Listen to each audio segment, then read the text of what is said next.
What's up, y'all? It's your man's Jam here, back with a jam session on the JAMPOD. Episode 8 is in full effect, and I have a special guest with me.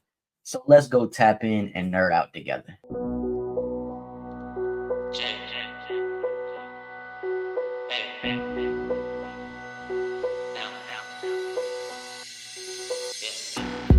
Good morning, sir. How you doing today? Pretty good. Well, it's a pleasure to meet you. I'm loving this script that you got rocking on the names. It looks really good.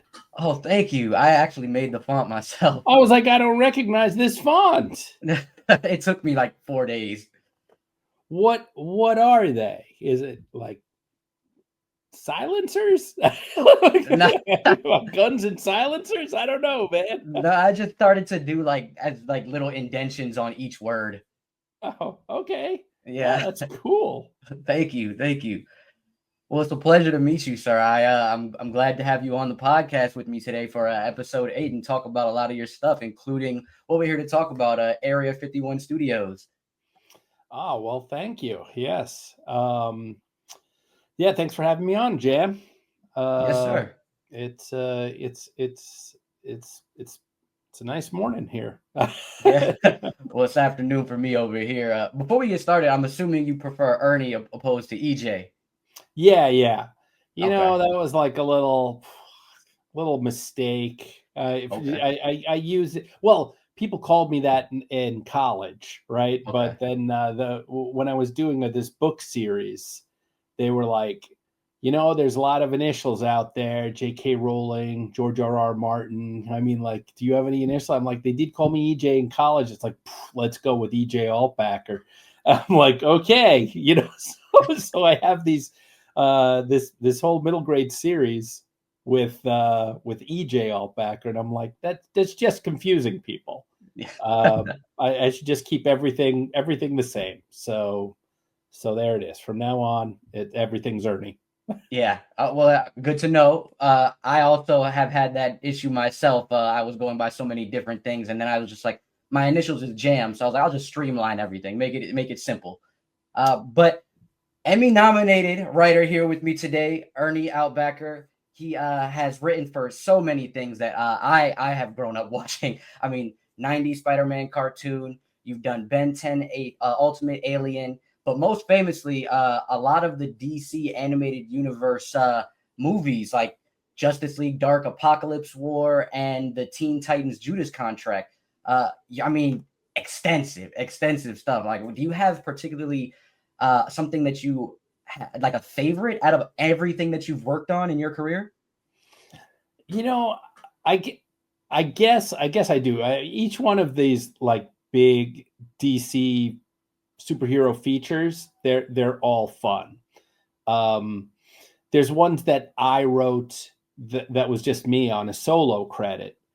So those I feel a little bit more ownership or affinity for, but I still just love all of even the ones the co-writing ones are also fantastic because I got to write it with someone that I liked or in some cases admired, you know, with Green Lantern, Beware My Power. I wrote it with my first boss. First guy to ever give me a paying job was for the Spider-Man cartoon of the 90s, Wow. John Semper. And then I got to write Green Lantern, Beware My Power with him, like years and years later.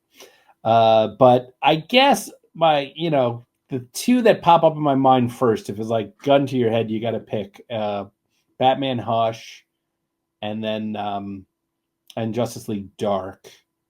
Both of the Justice League Darks I really like a lot. Yeah.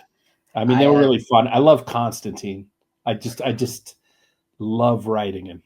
You know, bastard with a heart of gold. It for some reason, maybe I'm like Constantine, bastard with hopefully a good heart. You know, no superpowers, unfortunately. I'm assuming that is like one of your favorite like DC characters, especially with him being your like profile picture or avatar on X, Twitter, and everything. Yes, yeah. He is. Yeah. it's funny that you bring that up. I have a buddy. He actually wanted me to ask you, from a separate channel I do with him, but he wanted me to ask you if there's any stories for Constantine specifically, like for that, like that specific Constantine for the future. But I wanted to take it a step further and ask if you had any plans for any of those characters within that universe moving forward. Man, I have this Constantine story that I am itching to do. It would be like a 5 or 6 issue comic, but I can't crack into the DC Comics world. They're busy. I don't have the right contacts, whatever.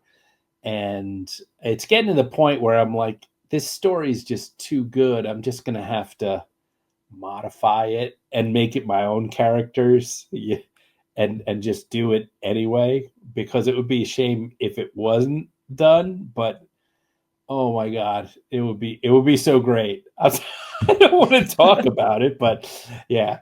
But there is one that I think they should adapt, is that Hellblazer kind of run, with the Butcher of Hell, where like one of the royals has actually been like taken over by a demon, and it gets grisly. There is like child sacrifice or in there. So that's why I think they would never do it, or they would do it in such a way that they would have to tone it down so much it wouldn't be that story anymore. So I hope they wait until they're okay with murdering a bunch of children for the story. Yeah. I mean, even on like the Black Label imprint, you don't think that they would maybe potentially?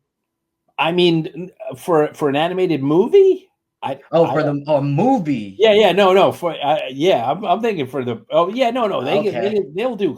I mean, obviously, it's been done in a comic, right? But they do great stuff there. No, I'm saying to animate it and make it a movie. They don't usually go like, this would be a hard R. In fact, you might have to really work to keep it at a hard R. Okay. This would be one where you would have to put a warning on it, like, no, kids should not. Yeah. Like 14-year-olds, definitely. 16-year-olds should not watch this. This is okay. Yeah. Got you. Okay. All right. So before we get started, I do want to give my respects and homage to my good friends over at Agents of Fandom. First and foremost, Fat Thor, who got us connected to be able to record here today and talk about all of the great things that we're going to be able to talk about. So shout out to Fat Thor. Seems funny calling him that. Just so easily all the time in this day and age. You don't get any flack. You're body shaming yourself. It's he seems like a very happy and even killed with it guy, though. So I don't think he minds, but sometimes it seems like the internet minds, whether you mind or not. 100%. It's funny that you say that. I actually call him Thor like regularly, but when I'm announcing him or talking about his brand and everything, I try to say Fat Thor. But I agree. When I first started talking to him, I'm like, I feel awkward just calling you Fat Thor. So it's funny that you bring that up. But Agents of Fandom over there, they do a really fun segment on every episode, and they call it What Are You Watching? But since we're here to talk about your book today, I actually would like to switch it up and ask you, what are you reading? If there's anything that you're reading, novels, comics, anything that you want to talk about? I am reading what is it? EL or LE Mondeceit series. It's an older series that I hadn't read before, called the Spell Song whatever series, and I think there's like 4 or 5 books. It's about an opera soprano who gets sucked into a fantasy world where singing is how you do the spells, and so she's super powerful, but she doesn't know anything about the world. This is like kind of medieval world, and she's a fantastic writer, Mondeceit. I don't know how to pronounce her name, but I've read 30 or 40 of her books. I think she's a she.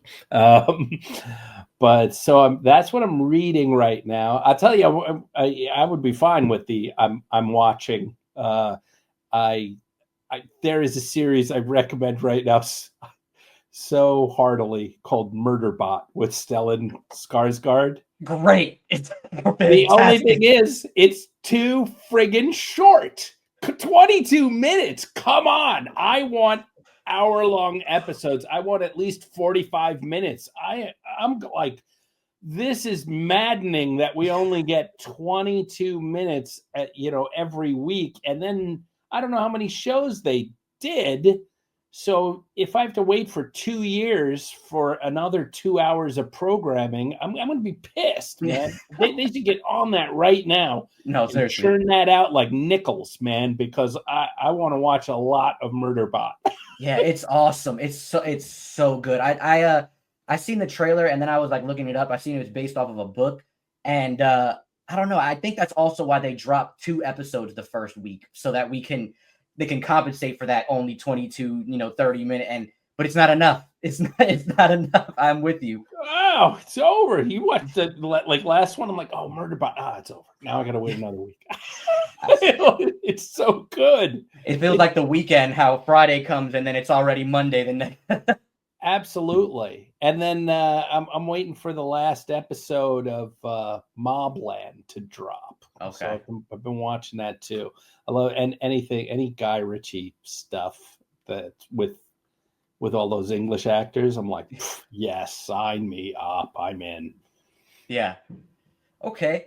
I want to get towards starting talking about Area 51 Studios. This reading this Kickstarter, man, it got me immediately. I was like, "Oh, this is awesome." So the comic is coming June 2nd, I believe. This Monday. Yes. Monday. Okay. All right. So Monday. by the time you guys see this, it should be out already. So make sure you go check that out. Talk to me a little bit about this process so far with the Kickstarter and everything like that. Well, this was, so I got to talk. I'm not making it by myself. All the art's being done by Josh White, and he's awesome. I met him at this thing called the Comics Creator Panel that they have at San Diego Comic-Con and WonderCon. I met him at San Diego a couple of years ago, and I said, yeah, I'm looking for someone. He owns a graphic design place. He's done a lot of art, a lot of fan art, some book art, but he wasn't really into the comic scene, always wanted to, but his stuff was fantastic.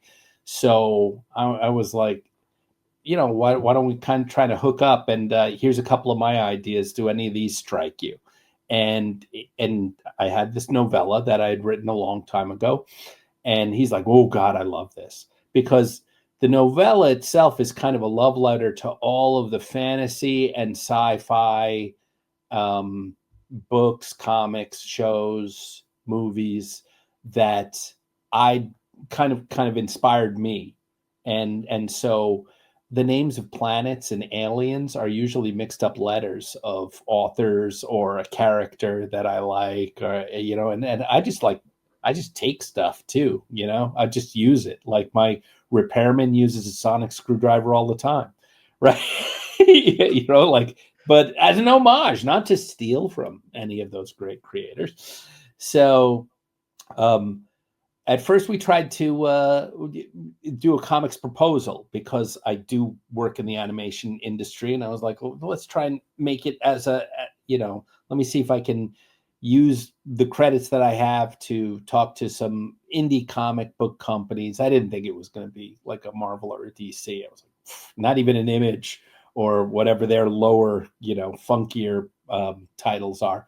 Yeah. I was going to these small places, and it was, they usually do people that have done it before, right? It's like it's 2 guys who haven't done a comic before, even though I had done other stuff. He's an artist that hasn't done things on a schedule, so they're kind of nervous. So we wasted kind of like a year on that, and then he's like, let's just do the Kickstarter. I will handle, because I I use the computer. I can turn it on. I can use the word processing features, but I am no wizard. And when it's like build a website, that I'm stymied. I'm like, here's money. Someone can do it. Right. But he's like, I will take care of all of that stuff. And Wow. now that we're into it, and he's way backstopping it, I can fiddle around with it a little bit more. But so then we were just like, let's do it. Let's just freaking jump in. And so we did, and we're further along the process. We figured that the story from the novella would be, at first it was 6 issues, then I jammed it to 5, then it came down to be a 4, right? So it'll be like 110 pages total and about 20 pages of extras at the end of this, with about 24 on average. The first issue is a little shorter. It'll be 20 pages of story and 8 pages of extras, but we will do those. We'll try and do a 4-issue run that will come to a satisfying conclusion, but that this is a thing that can have a ton of stories. And I hope to kind of drag other comic book artists and writers and pay them something for them to branch off and kind of open up the world, kind of play in this sandbox to Okay. make it a bigger world. So, but I'm gonna have to set kind of the rules and stuff. Right. And Josh is great because he didn't know any better of like that other people. I mean, he knows that there's art inkers and letterers and pencilists, right? But he's like, well, I don't know who I could get to do that for free, so I'm going to just do everything myself. Wow. So that's another reason why I didn't want to do a Kickstarter, is I didn't want to be like the owner of a corporation, which is kind of what you have to be. You have to get all those people. And then, someone's got to put up their bank account, right, to be the Mhm. corporation that's going to handle the money. And then you've got to do the fulfillment and send that stuff out. And if I didn't have a person that was as eager as Josh, who owns a graphic company, that knew all this stuff, he's like, I know about shipping that crap up. Don't worry about it. Like I've got you. It's going to be. Then it was like, no, you really got to do some of this stuff. like after he got me in, then he was like, no, you're going to have to do more than just write it. And I'm like, okay, I get it. We can't shunt everything onto Josh, but I tried. Oh man, I mean, speaking of Josh, you mentioned I think the 20 illustration pages, is that a part of the story and like the art style will change, or is that like the 20 that's going to be separate from the book, it's the story itself? So we've decided to add, since we're the new guys, and I've seen a lot of my friends or people that I know, I've gotten into some of the stories, and unfortunately it was like a 4 or a 6 issue run and they stopped after 2, right? Partnership dissolved or whatever, and you're like, bummer, that was a good story, I would have liked to see how it ended. In this case, I have the novella, so we've decided to add it as an add-on. So Okay. you can buy issue 1, and I think the digitals are the digital and the novella are both $5, the digital novella and the digital comic. So Okay. if you're worried, you can read the entire story. But the cool thing is the story is a little bit deviated. We're going to run toward the same ending, but how they get there is different. So the novella is kind of different than the comic, which I think is kind of cool. Maybe at the end of this, we smash them together, because the novella Wow. is not that much. It's like 100 pages or so, right? So maybe we put the 100 pages together with the graphic novel, or the graphic novel after, or the novella after the graphic novel, and you get like this dual hardcover thing. I don't know. I'm Brainstorming partnering still. up with a really cool woman named Ellie Davis, and she owns an imprint, and we are kind of exploring that. Okay. So we'll have to see. It's all a big experiment. It's a big experiment for me to do this, right? For all of us, I guess. Yeah. I know you said I was in the Kickstarter, you mentioned that you've had this idea for so long. You first originally pitched it to your former agents who laughed, and then you were like, but I can't just get this idea out of my head. Yeah, So I not have in a to. good way. It wasn't a good way left. It was like, no, that's nobody wants that idea. That's In fact, one like the way it's less insulting is when they just go, that's a shitty idea. Whatever. That's what everybody said to George Lucas when he was dragging around the early drafts of Star Wars. Okay, so that one isn't. But they go, and this they might be right on, is they don't want this idea from you.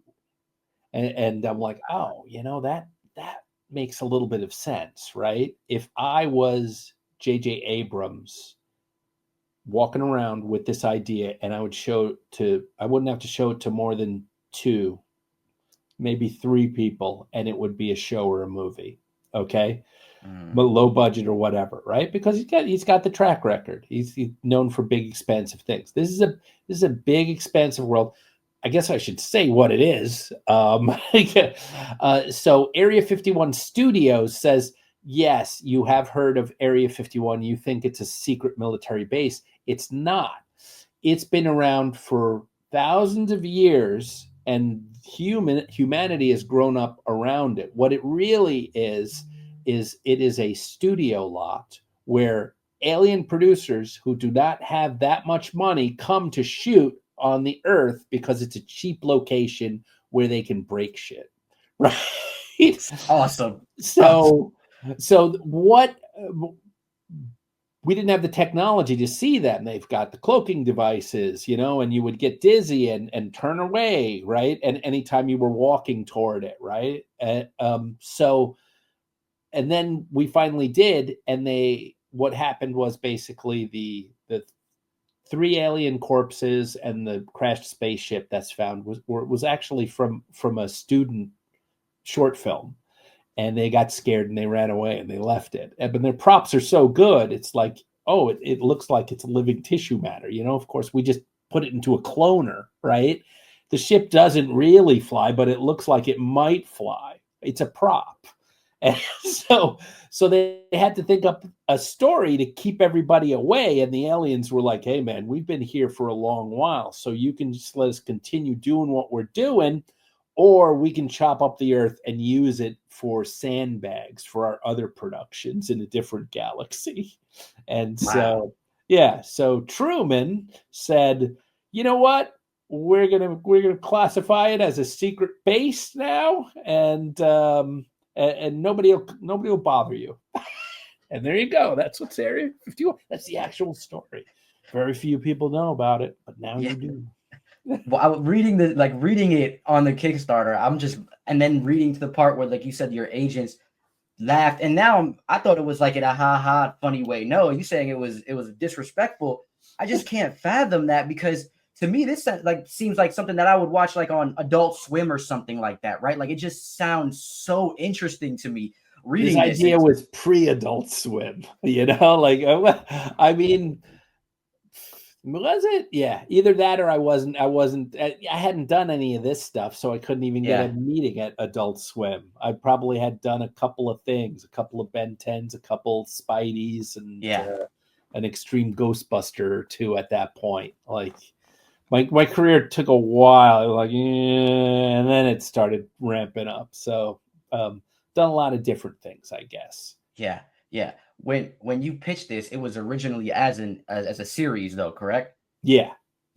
How was that like transition creatively from a series to like a novella and a comic book? I'm sorry. No, the first iteration of this was a screenplay, a low budget screenplay, because I figured low budget aliens, and so I would have said that everything was invisible.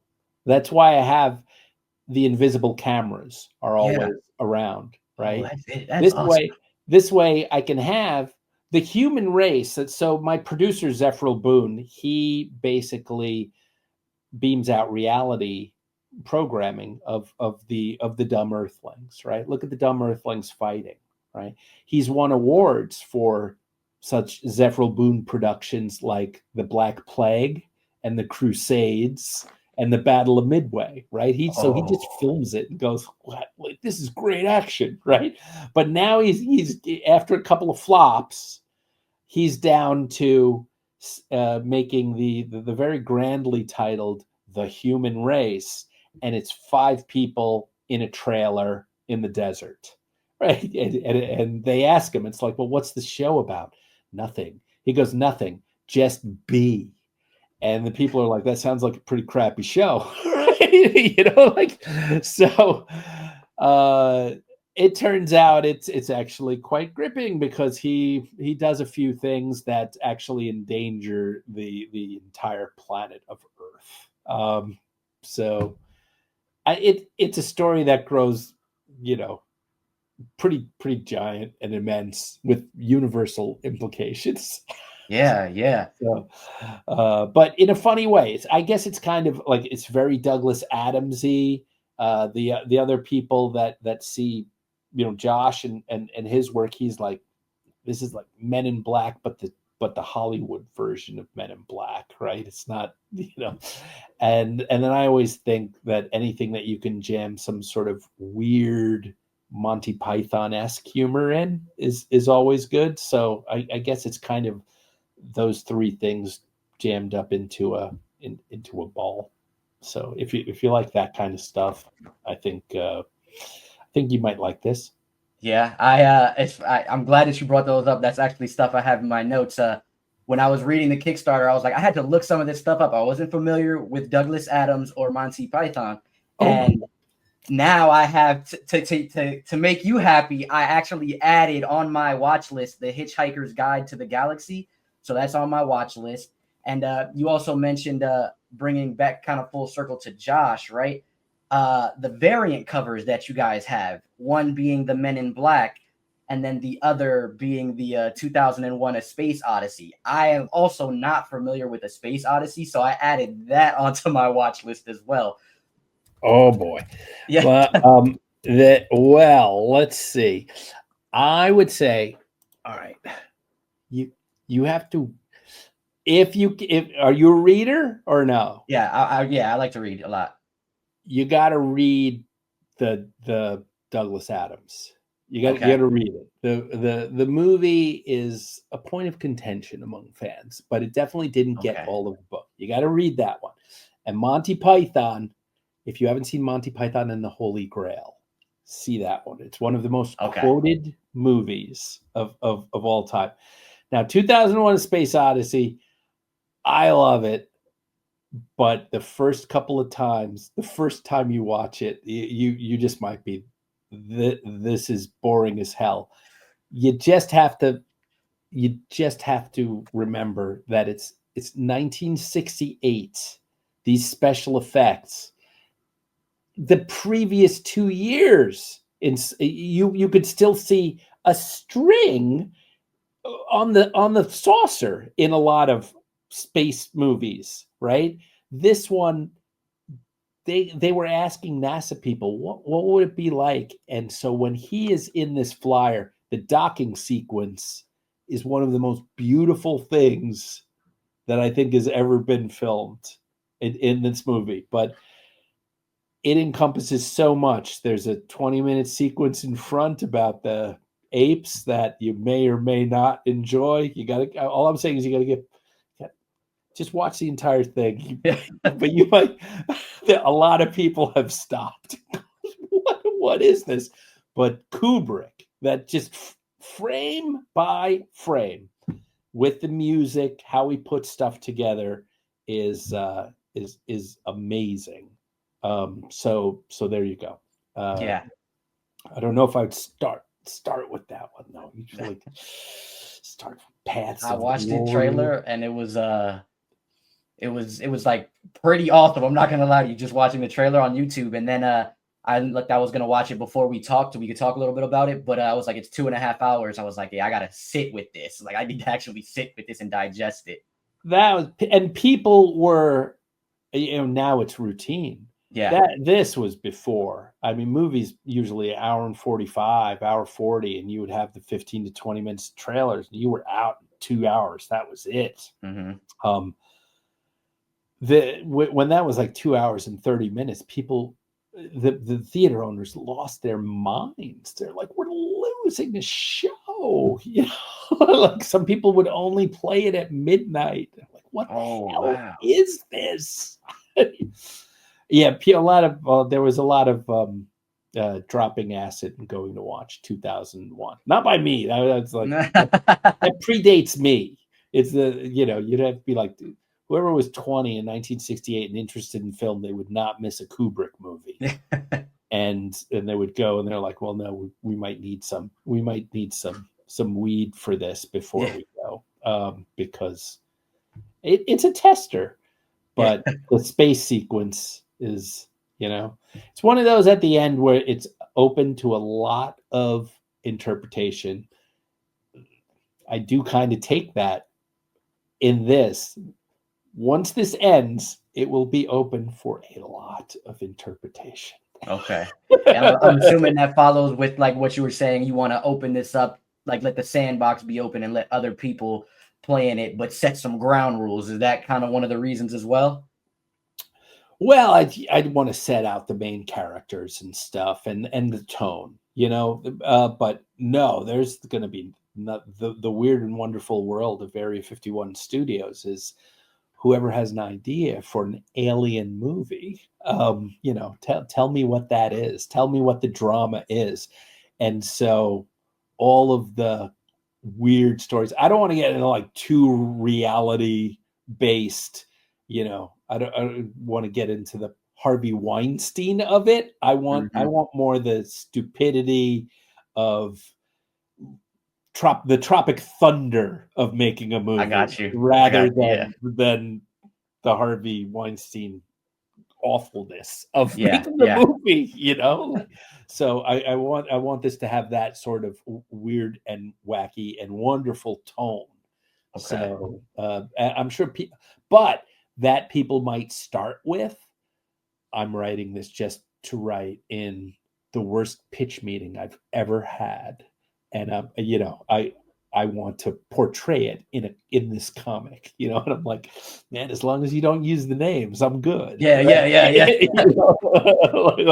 Like it start out, it was like he ate like fried chicken with his hands while he was listening to the pitch, chomping, stuff like that, where you're like, oh man, there's something on his face and I got to continue with this pitch, and it's something large and greasy sliding down his face. I can't stop looking at it. Oh, like it's hard. It's hard when that happens. Yeah, that's awesome. I can't wait to read this, to be quite honest. And I'm a big variant covers person. I do like variant covers. So I wanted to ask you with that, did you and Josh White, did you guys have any other concepts or ideas for variant covers, or like that you might do later that you can't spoil now? Or yes, well, obviously, since this thing is kind of a love letter, these were the two that we picked first. He's a big Men in Black person. He's like, no, I want that. And then I was like, well, I'd like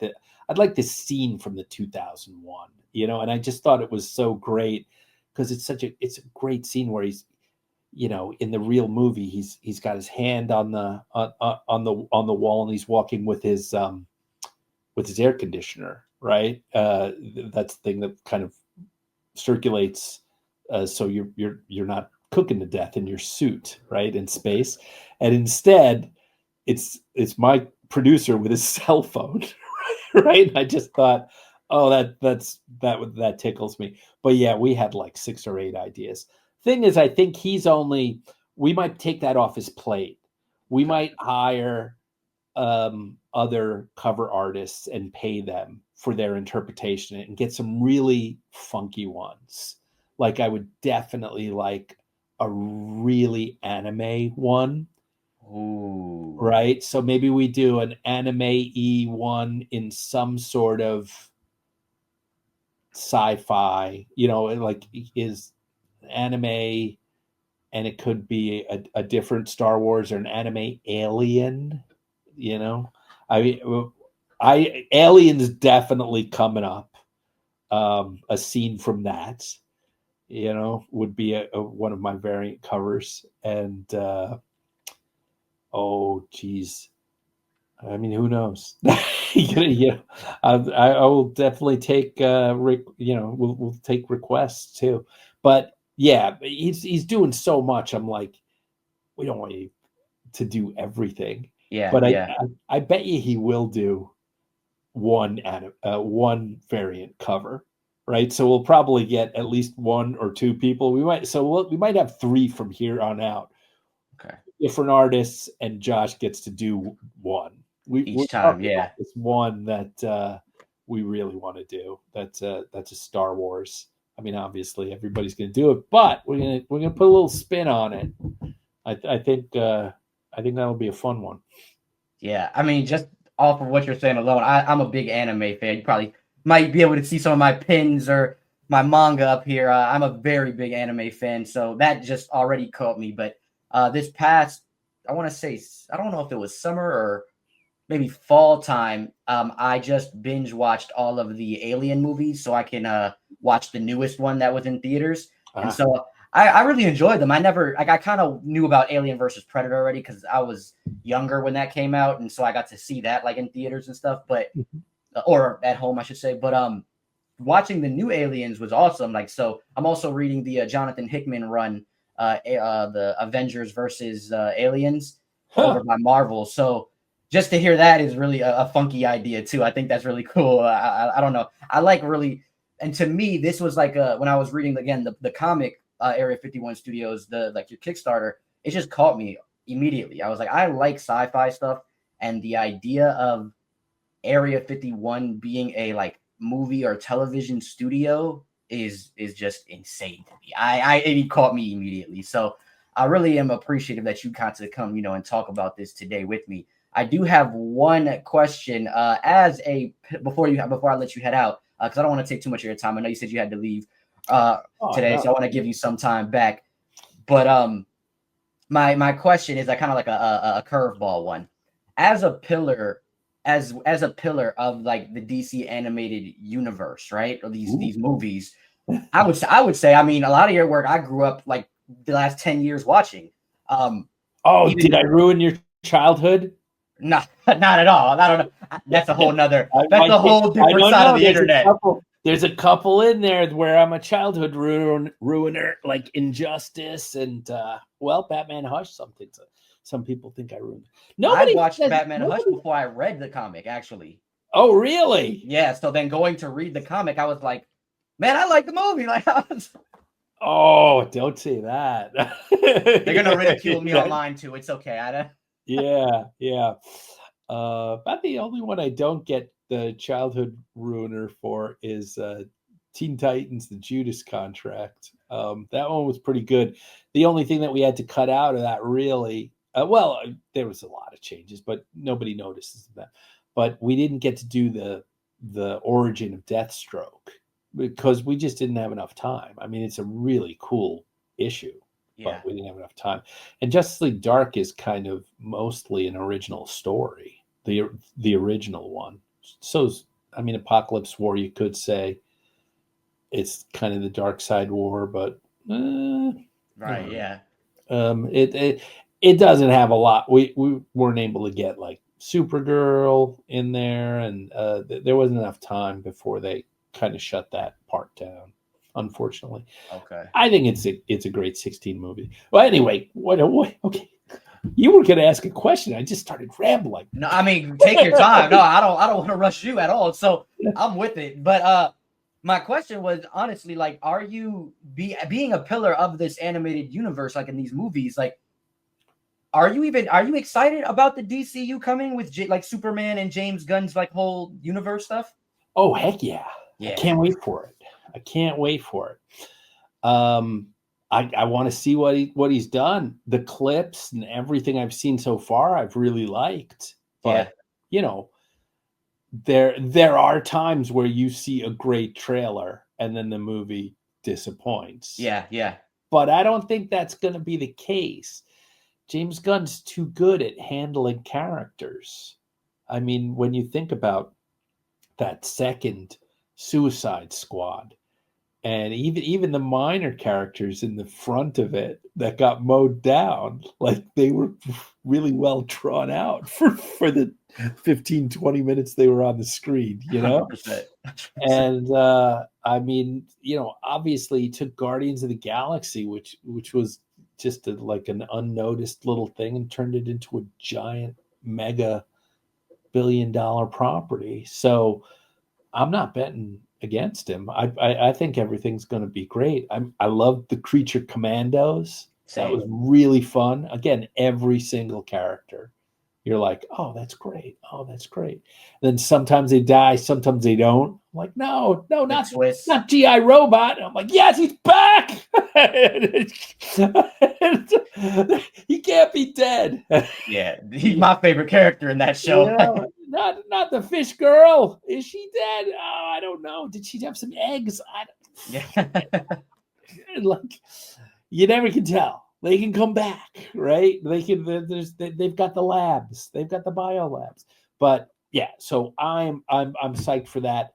Can't wait for the Peacemaker season 2. Gosh, it seems like it's been too long, but we're close now, right? We're close.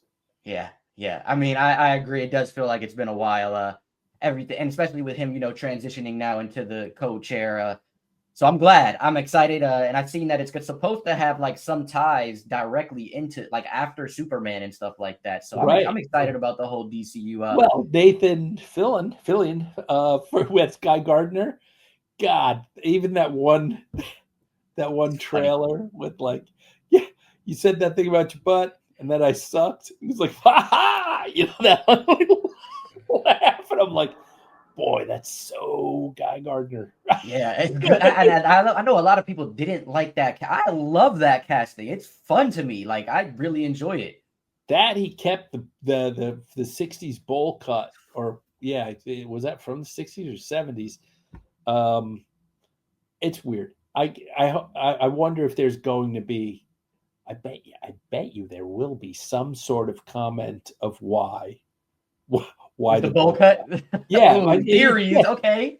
I mean, if you're a superhero, you'd be hearing some comments. Yeah. and it's not like you've been raised in a test tube. You've watched movies and you've seen people that are cool and what their haircuts look like. So for you to go, you know what, I'm going with the old bowl cut that I could only afford when I was 6 years old because it's very easy. It's easy to keep clean.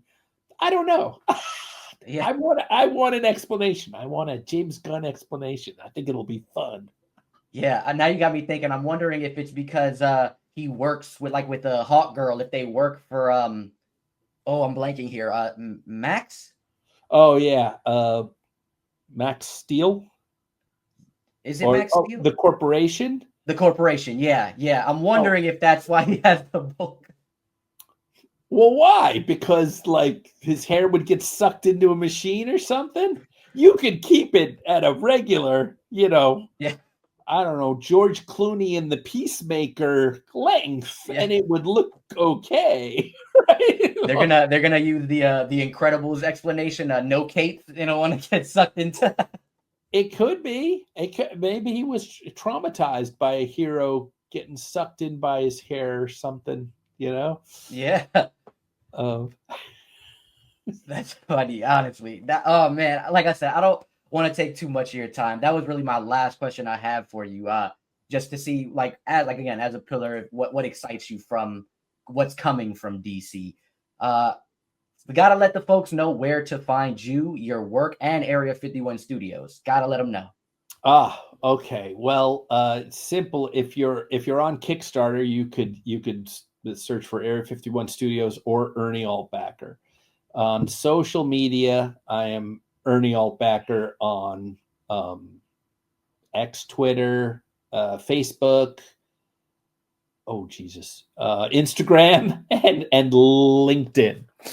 Awesome. So, and any of those four, and I know that there's new ones and Blue Sky, and I'm just not going to do it anymore. That's it. You're going to have to come back to some of those old ones to find me. I mean, like somewhere I got a Tumblr account that I don't think I'm locked out of, but I just don't want more accounts to post to. Listen, you're not the only one. You're not the only one. I am like, I do this, and I'm like a Blue Sky that I barely do TikTok. I'm like, I'm 32. I don't want any more socials at this point in my life. I like the way they just did Threads. Yeah. And it's just there. And it just reposts the stuff that I put on like Facebook or Instagram. I'm like, great. Yeah. I don't have to be bothered. Streamlined. But, yeah, like I'm gonna have to do that thing where to learn how it posts on each of them. But then the Instagram thing's more of a square, and the other ones are Then you have to resize and everything. Man, come on! I'm old. I can't do it.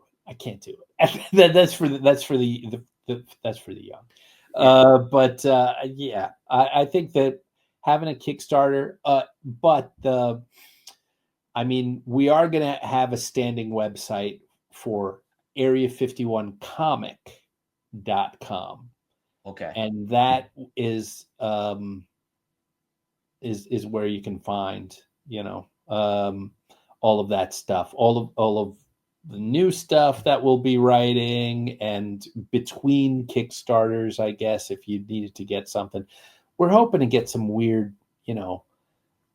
like in the comic, we're gonna do like advertising, like alien advertising that we hope is gonna be like stickers, patches, or shirts by issue 3 and 4 that you would actually like care. Like it's there's a soda called Mouth Drink that just tickles us, so we're gonna make Mouth Drink t-shirts. Okay. And it'll just be like really random stuff. So that's cool. I think the oddballs. I'm calling all oddballs for this thing. It'll be all over my socials for the month of June while we're doing the Kickstarter for issue 1, of course. So if you want to get on a list, I'd love it if you'd follow me. And then you'll hear any news, including some other DC animated news. Wow. I think there's going to be an announcement of a long-awaited project that I worked on. Wow. Coming during Comic-Con, so I can't, I don't want to say anything right now, but probably the people that have dug around on the internet, it's been mentioned before. So okay, all right. But yeah, I'm happy. I can't wait to see some of that stuff and other stuff that I haven't written, because I'm as big of a fan as I am. Even though if I didn't work in this industry, I would still be a huge fan. Probably be doing what you're doing. Yeah, that's why I do this. Yeah, if I could talk about it with a bunch of people, like-minded people, all day, and somehow that would pay the bills, I'd be like, oh my God, yes. But I lack the technical ability to get. I'm sure you're going to get this thing down, and it's going to be on all these like different streams and platforms and shit. It's like I have no idea how that works. So, damn good luck, man. Good luck. Thank you. I hope a lot of people listen and watch this. Man, thank you. That really means a lot. You are like my first like actual person in the industry I have ever interviewed. It's usually just like friends or family that come on and want to and hang out and stuff, or people like my friend Fat Thor, So I'm really just appreciative that you came on and talked with me. So this is like just starting out. You're just starting out. This is one of the early shows.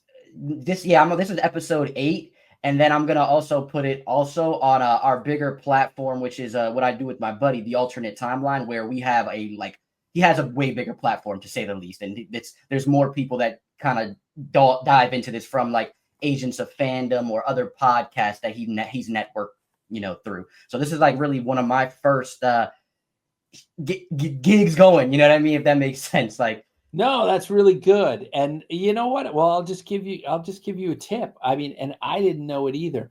I was talking to Jeremy Adams, who's a comic book writer that you might love have his heard work. of, right?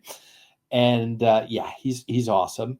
And I was like, I don't know how, if I was going to do this Kickstarter, I would need to like advertise and get on podcasts. Like, man, podcasts, they would love content. All you got to do is call them up. I'm like, because I get interviewed a lot when one of these movies drops, but it's usually set up through Warner Brothers. Like, no, you can just do it.